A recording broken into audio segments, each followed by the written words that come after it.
Hello, quiz part 2 இது யோசுவாவுடைய second அதிகாரத்தில் கேட்குறேன். எங்கிருந்து யோசுவா வேவுக்காரரை அனுப்பினான்? எங்கிருந்து யோசுவா வேவுக்காரரை அனுப்பினான்?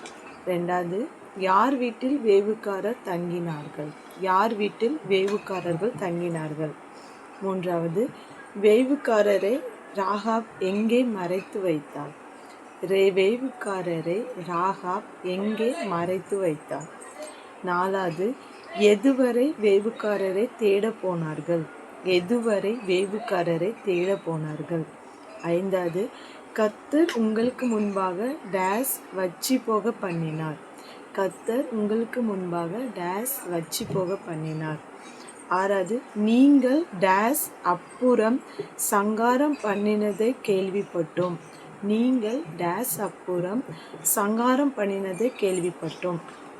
ஏழாவது, எமோரியரின் 2 ராஜாக்கள் யார்? எமோரியரின் 2 ராஜாக்கள் யார்? எட்டாவது, உயரே வானத்திலும் கீழே பூமியிலும் தேவனானவர் யார்? உயரே வானத்திலும் கீழே பூமியிலும் தேவனானவர் யார்? ஒன்பதாவது, ராகாப்பின் வீடு டேஸ் இருந்தது. ராகாப்பின் வீடு டேஸ் இருந்தது. 10, எங்கே ஒளிந்திருந்து எத்தனை நாள் கழித்து போக சொன்னாள்? எங்கே ஒளிந்திருந்து எத்தனை நாள் கழித்து போக சொன்னாள்? 11, ஜன்னலில் எதை கட்டி வைத்தால் அதன் நிறம் என்ன? ஜன்னலில் எதை கட்டி வைத்தால் அதன் நிறம் என்ன? இப்போ நேற்று உள்ள கொஸ்டினோட ஆன்சர். ஃபர்ஸ்ட், நூனின் குமாரன் யோசுவா. செகண்ட், காலடி மிதிக்கும்.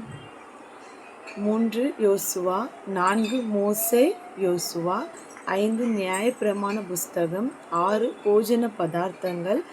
7 பாளையத்தை உருவ. 8 3. 9 மனோசேயின் பாத்திரம். ஆன்சர் தெரிஞ்சவங்க கமெண்ட் பண்ணுங்கள், நான் உங்களுக்கு ரிப்ளை பண்ணுறேன்.